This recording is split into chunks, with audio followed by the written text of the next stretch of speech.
Hello and welcome to my beginner's brain dump on using the Zibo mod in X-Plane 11. The purpose of this video is to give some of my experience of trying to get going using the 737 mod. I've been trying for a while, I'm getting better, but there's loads I don't know. But the real reason for doing this is because I did find it a struggle. There's loads of information out there, loads of videos, everything's really good, but there's just so much detail, it's hard to know how to get started, what's important, what you really have to do, what can you get away with doing. You know, people are getting really into it because they want to learn how to fly the 737 properly.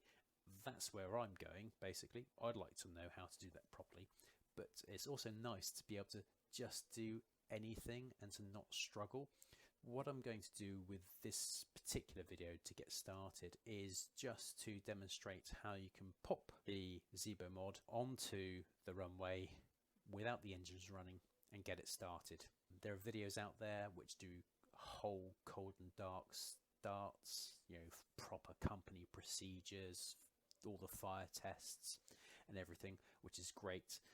I just want to show you how to turn the thing on so you can get up in the air. So what we're going to do is choose a new flight, and here is the Zibo Mod 737 here. If you don't know how to get hold of it, I'll pop a link in the description. It's free and it's pretty easy to install. I am going to pop us onto the Innsbruck airport, runway 8 here. I'm just choosing that because I flew there the other day, not in real life, just in the Zibo mod. Just to show you how to choose the runway, you come to customize and then you can choose which runway you want and various other places that you might want to start from if you want to taxi. So we choose runway 8, hit confirm. And then to pop us onto the runway without the engines running, we hit the customize button here. And we just need to make sure that this box isn't ticked, like so. Then we hit start flight.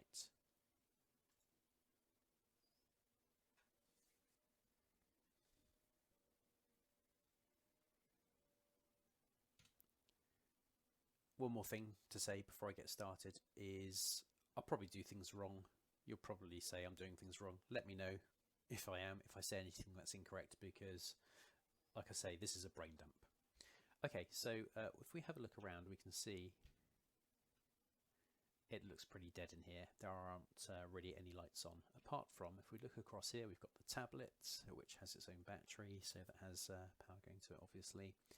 And if we look up to here, we can see there's one light on here, and that is it as far as I'm aware. This light says GPU available. GPU stands for ground power unit. What's a ground power unit? If we look outside, that's a ground power unit. And what the ground power unit does is give us an external source of AC power, I believe. And you can see it's connected up like this. So it's connected up, but we're not currently drawing power from it. Just while we're here, we can see that the engines are static and not running.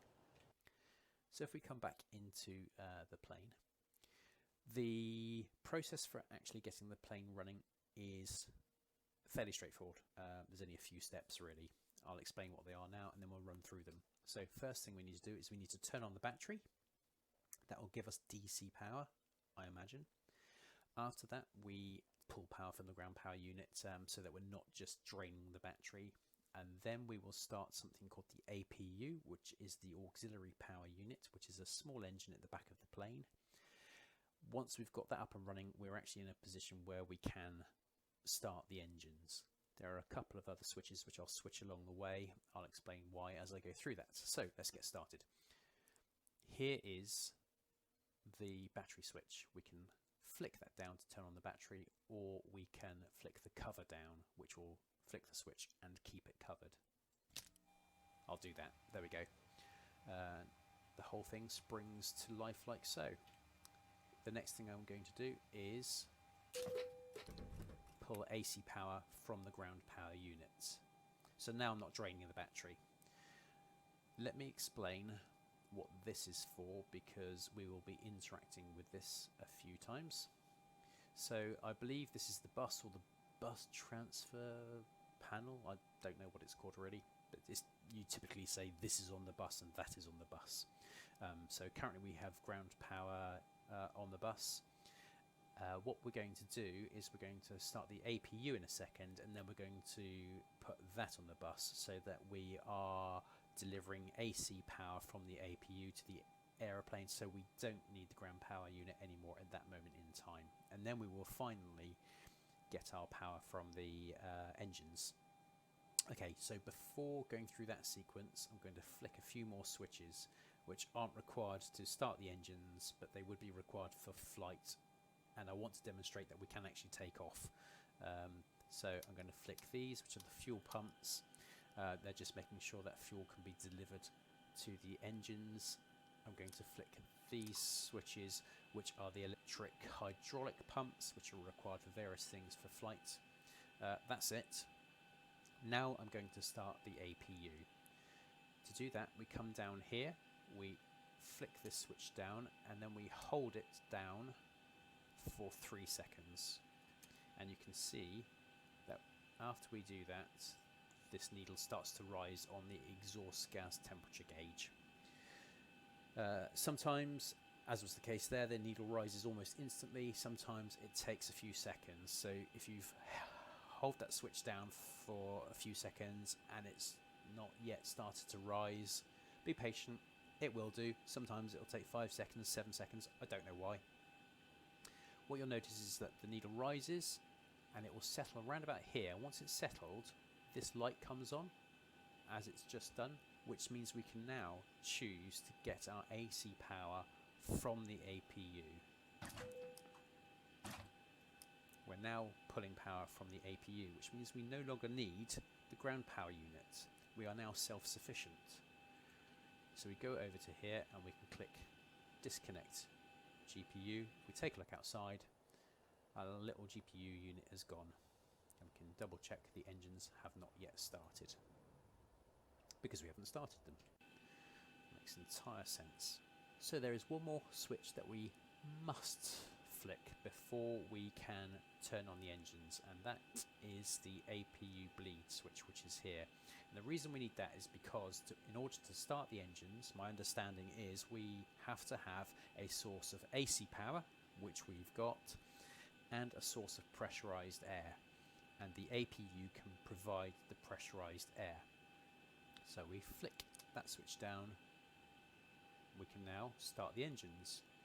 One word of caution though is these two switches here, if they happen to be on, you won't be able to start the engines, and that's because they control the air conditioning. I think they're called the packs, I don't really know the terminology, but if they're on, the air conditioning unit will be drawing the air away from the bleed, something like that. Anyway, you won't be able to start your engines. I know this because I couldn't once. I switched them off and you should be fine. So, how do we start the engines? Engine start. We've got two switches.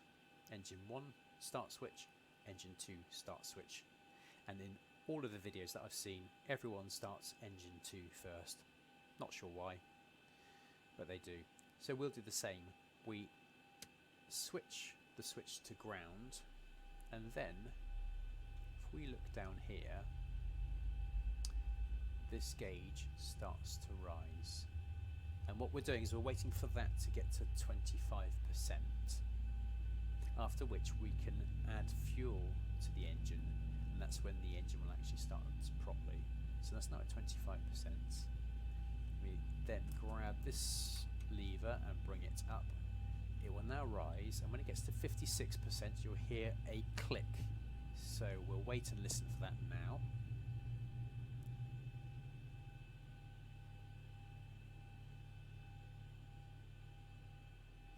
There it is. If we look back up overhead, this switch has now moved back to auto, and that's what happens when it gets to 56%, it moves back to auto. If we take a look outside, we can see that our number 2 engine is up and running. We just need to do the same on the other one. So same procedure. Flick that to ground. Take a look over here. Now we've got this gauge which is rising up. So when that gets to 25%, we will lift this lever up to add fuel.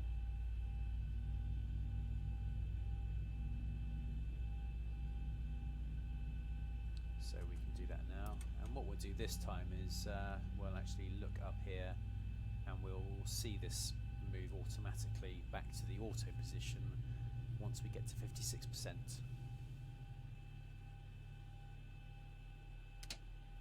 There we go. So let's have a look outside. Both engines up and running. We can now flick these two switches, which now means that we are drawing our AC power from the engines themselves. I think that means we don't need to use the APU anymore. I honestly can't remember when that gets turned off, but I don't think we need it now. There we go.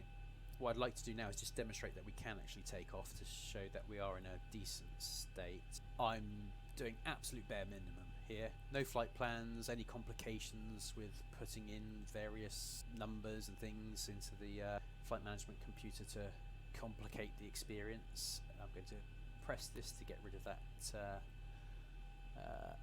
set of lights there.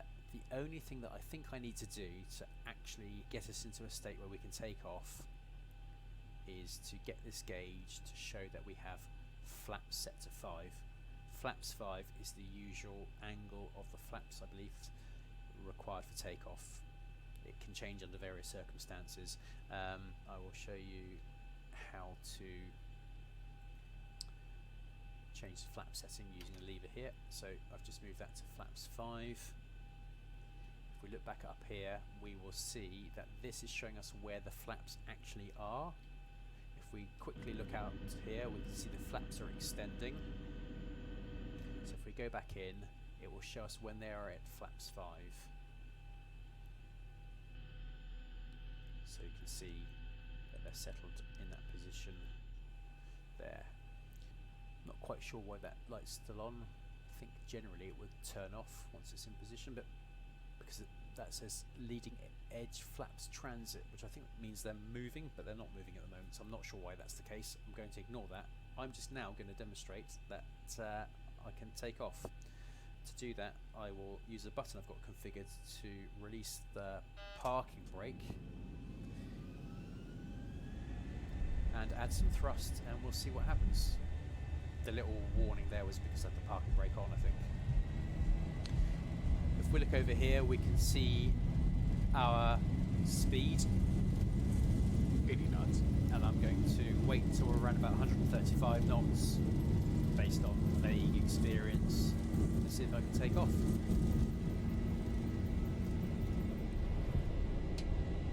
Positive rate.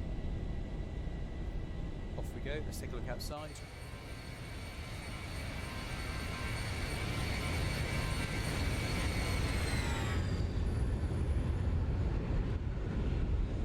Retract the landing gear on the way. That's it. 1,000. I hope that was useful.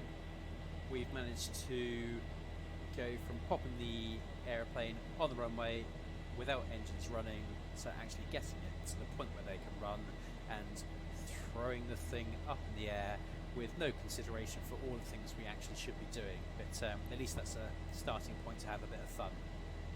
Thanks for your time.